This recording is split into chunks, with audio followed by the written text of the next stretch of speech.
Welcome back to My Own Worst Enemy. It's time to start turn number 6 of the Battle of Pea Ridge. So the chits are already in the cup and we are ready to continue on. And let's not waste any time. Let's get right in here and see what's going to happen. We pull the 3rd Division, Davis. So that's here in Leetown.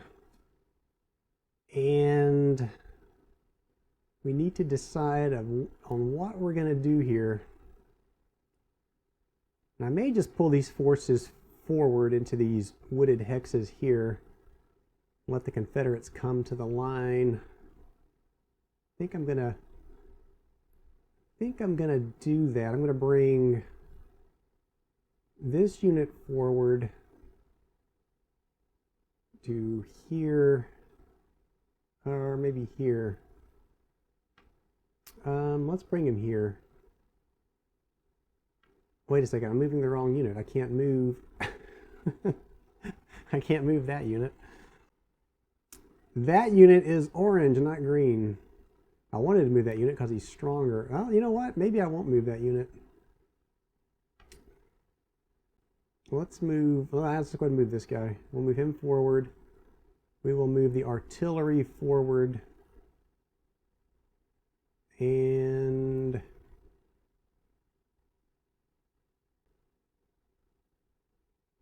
let's leave this guy in place. I will do that. Let's try that. All right, back to the cup for another chit. Let's see what we get. We get the Missouri State Guard. That's up top. That is up here. So I think it is definitely time to work down now with these 2 units. So we're going to bring them, oops, if I can grab them, we're going to bring them down to here. And I believe that is a wooded hex, so that's where they want to be. So we're going to bring them down. This brigade to 3, 4. So that might be worth doing. And then we could leave these units in Elkhorn Tavern and hope they can hold on. And the other thing is I can use this unit to... I could also use this unit to kind of keep these guys from getting pushed. I'm thinking about using the zone of control to my advantage over these Union units. Or I could bring him down here. I am going to do that. I'm going to bring him down here. I'm going to go, it's 2 to move into here, the wooded hex. So 2, 3, 4. So we're going to bring him down here. And I'm going to leave those guys in Elkhorn Tavern to see if they can hold on to it. All right. Back to the chit cup. And we pull the Independence. All right. So there's 1 up here, or there are 2 up there. There are 2 up here. So I'm going to leave those in place, or this artillery unit in place. This cavalry unit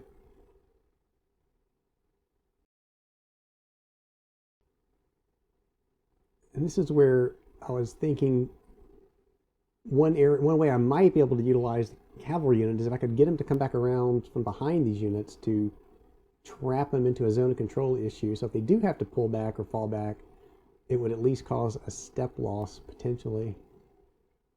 I don't think he can get back there though. A lot of woods to go through. If I come this way, I can come up this way, but to get through here, he's going to enter a zone of control of either one of these units. I guess I could bring him up here, and that would mess around with zone of control for this guy. So that is a possibility. I think I'm going to do that because that is the only way I can see the advantage of having cavalry. The way that makes sense to me to use them is to do just that, is to set up a zone of control issue for the enemy unit. So he could definitely go 1, 1.5. Yeah, he can definitely get to here. So he will do that. He's going to try to stop this guy from retreating if he tries to do that. And then down, no down here, right? Or do we have any down here? These are yellow. They have yet to come on. And I think this was a, yeah, that's not, I think that's the only 2 independents we have operating out there. All right, so back to the cup. And we draw the, I thought that was, I got confused. I saw a smear of yellow and thought it was McCullough, but no, it's the 3rd division, the one we were just talking about.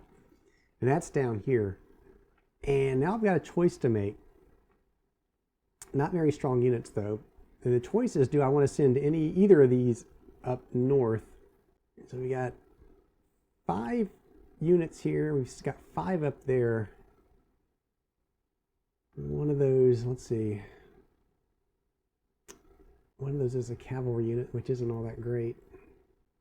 Either way, I think we're going to have to bring them. Well, let's see. No, we wouldn't. We could go 1, 2, 3, 4. Or we can go 1, 2, 3, 4. I'm really tempted to send one of these units up towards Union HQ. But things are by far not certain down here either. 1, 2, 3. Let's just bring them both. 1, 2, 3. Let's bring them both to here for now. I can always still go up that way if I need to. All right, so that's the 3rd division. Back to the cup.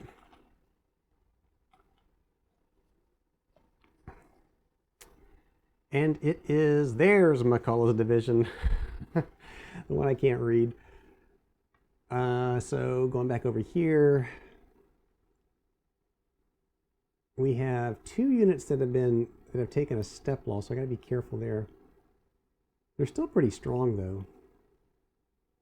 I'm going to advance this unit forward 1, and this artillery, we're going to bring it forward.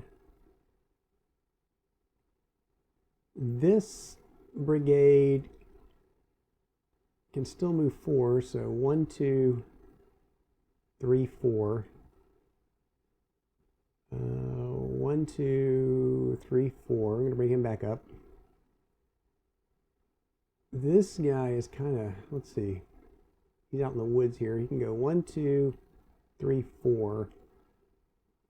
1, 2, 3, 4. So let's do that. And then this brigade could go 1, 2, 3. So let's do that. We'll bring this brigade forward.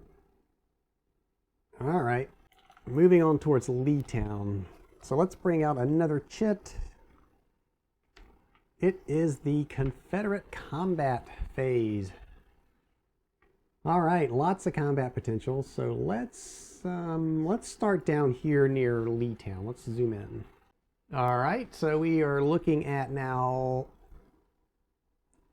We can have both of these stacks attack this stack, who would be defending at 6. So let's see. It would be, well, this guy's got a 0. That looks like a 6. Is that right? Yep. So that's 6, 3, and 3 is another 6. So 12 to 4. So it would be 3 to 1. That is a wooded hex. So 3 to 1. It would be down to 2 to 1. All right, I'm grabbing the rule book here because this unit that is marked in red is comprised of Indians. And so I'm looking at the exclusive rules for this scenario, and it says that the following special rules apply to the Indian unit. It may never voluntarily move or retreat adjacent to a Union artillery unit. So doesn't really change anything here, but it means I couldn't have advanced this unit. He couldn't have gone into this space because there is Union artillery here. So I'm just going to move that back. Not going to change anything though because it's still 12-4 odds here. So we're still in the 2-to-1 column for the Confederates because of the woods. I just remembered when I saw the odd-looking unit there, I wanted to double-check the rules.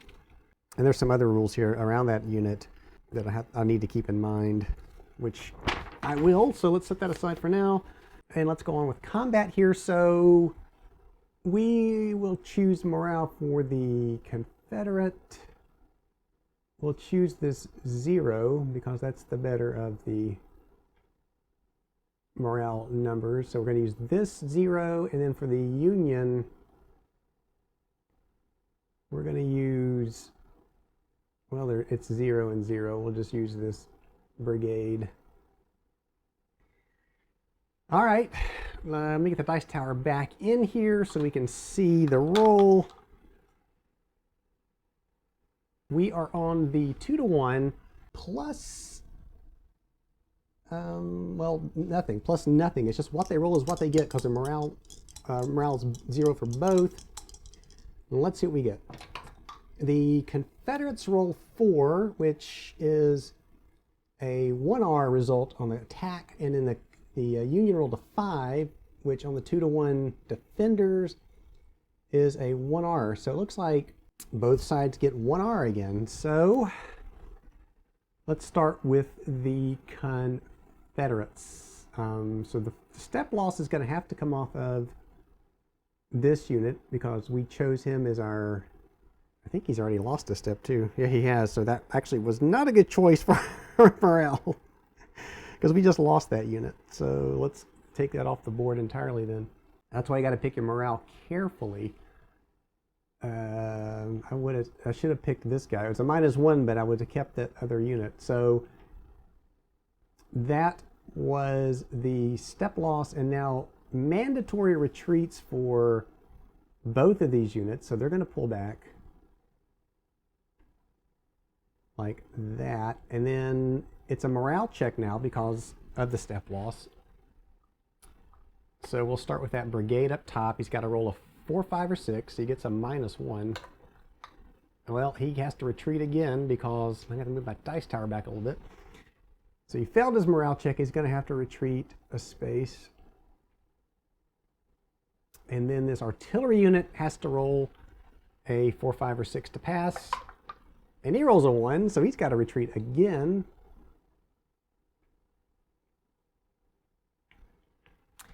And we have the same result to apply to this stack of Union units. So this Union brigade takes a step loss. So we will flip it, and then each unit has to retreat. We will let's bring the artillery back first.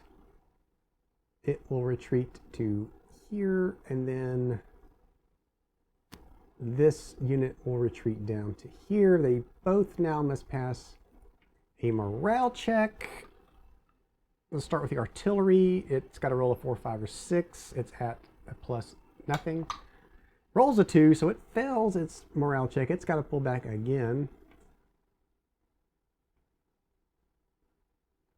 And that brigade, this brigade has to pass a morale check. 4, 5, or 6 passes. So he passes. He holds his ground there. And that is it. Let's now go back to the overview map, the big map. All right, so that was some interesting combat. Finally, a little interesting combat anyway. That was just down here, right? We still have combat outside of Union HQ, I believe. So let's zoom into there. All right, we are looking at, let's see, that's 2 plus 3 is 5, 6. Oh, wait a minute, we got a problem here though. Because this goes back to every unit must be attacked. So let's have these 2 units attack this stack. So that is 5 against or versus 3. So that is 1 to 1 with the woods, that's going to bring it back to 1 to 2. We got to do our morale. Let's see who's going to be the, well, this top guy here. Well, let's see, he's already lost a step. I got to be careful with that. We pick this artillery, so if we flip him, it's not such a big deal. Well, I'm knocking this around because it's a little hard to reach to with the positioning of the camera. And then I'm sure we're going to use the +1 for the Union. Yeah. All right, so get the dice tower back to where we can see it here. So we're on the 1 to 2 column for the Confederates. I believe we can see it there. So 1 to 2 column, and we roll. So the Confederates roll a 4, -1 is a 3, which is a miss. The Union rolls a 3 + 1 is a 4 on the 1 to 2. That is a 1R, which means we flip the artillery. They have to retreat. I'm going to retreat them both back. They can't really go this way because there's a zone of control problem there. And now they have to pass a morale test. We'll start with the artillery unit. It's got to get a 4, 5, or 6. It gets the -1, so it's a 2. It's a failure, so it's got to retreat again. So we will move him this way. This brigade has to make a morale check. It's the same thing. Got to get a 4, 5, or 6. And he fails because he's at a -1, so he has to retreat. We'll just follow along with that artillery unit. That is it. So for that combat. And then this unit, this brigade was attacking this cavalry unit. So it is at 1, defending at 1 in the open. So it's going to be on the 1 to 1 column. And of course, the morale values are as they are written there. So on the 1 to 1 column, the Confederates roll a 2, -1 is 1, so that is a miss. Union rolls a 5, no addition to that, no subtraction, so it's just a 5. On the 1 to 1, that is a 1R. So it's a 1R on this Confederate Union. And see, this is why I think moving the cavalry back here was a good idea, because now he has nowhere to retreat to. So let me grab the rule book here. Make sure we do this right. It says retreat prohibited, enemy occupied hex, a hex in an enemy zone of control that is not occupied by a friendly unit, or prohibited terrain. So let's look at the effects of being unable to retreat. Each unit that must retreat and cannot due to the prohibitions must lose 1 step for each hex it cannot retreat. Wow. So, and I believe I said this one suffered he's got to retreat twice. So he's got mandatory retreat. We could also, wait a minute, did we lose a step too? So the Union rolled a 5, yeah, which was a 1R. So he loses a step. I think he's going to be eliminated. So we flip him. He definitely gets flipped.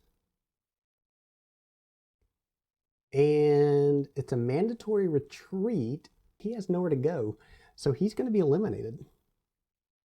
And that is the power of moving that cavalry around. So setting up the zone of control is the thing you want to do with the cavalry, it looks like. So I'm going to remove that unit because he had nowhere to retreat to. So he takes another step loss. And that is it for Union combat. Let's go back to the big map. All right, so we are seeing some very interesting combat now, so that's good. Good stuff. Yeah, the cavalry unit, that was key. That was key. So I think I've learned something there. And too bad I lost that other cavalry unit that was running around down here. I could have used him. Okay, so let's pull another chit. And we get the 1st Division. So those units are scattered down here still, I believe. These are both the yellow guys. There should be another orange unit, I think, under here. There is. So So what to do? What to do? This one has been reduced once already, as has this one. So we could go 1, 2, 3, 4. I could get him to here. And also bring this artillery forward. I'm going to bring the artillery forward to here. And I'm going to bring this brigade into Leetown. And that's what the 1st Division is going to do. Let's go back to the Chit Cup.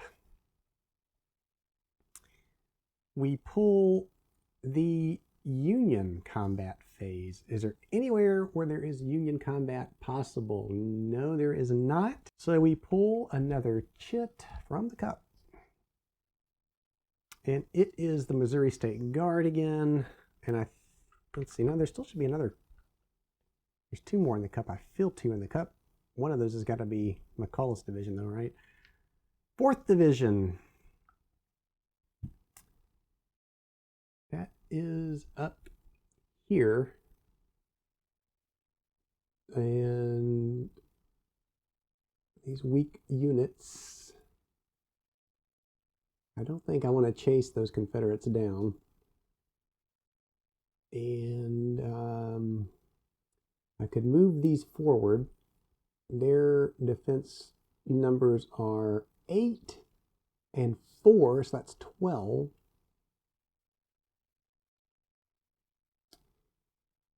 Six.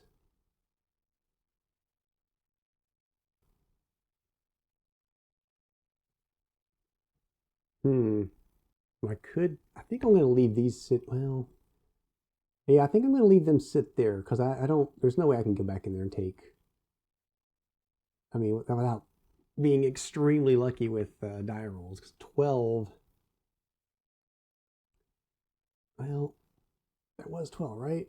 8, 9, 10, 11, 12, and that is a clear hex.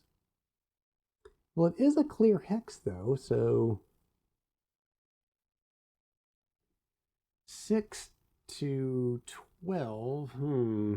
We put them on the 1 to 2. They do have a +1. I'm going to let them sit there for now. I may have to do that though eventually, and I'm going to leave them sit here too because we seem to be doing a pretty good job of defending Union HQ. And like I said, if we can hold Union HQ, if we can hold Leetown by the end of the day, we prevent a Confederate victory. So I'm going to leave them sit there. And we will go back to the Chit Cup. And this probably ought to be the other McCullough's division, and it is. That will bring us to the end of turn number 6. So interesting. We're doing okay down here around Leetown and Union HQ. So I think for now, when reinforcements won't come in until turn 8. That's a pretty strong unit though. 3, 4, 4, and 1, 2. Yeah, so let's go ahead and advance the game turn marker up to turn 7. And all of these chits will go back into the cup.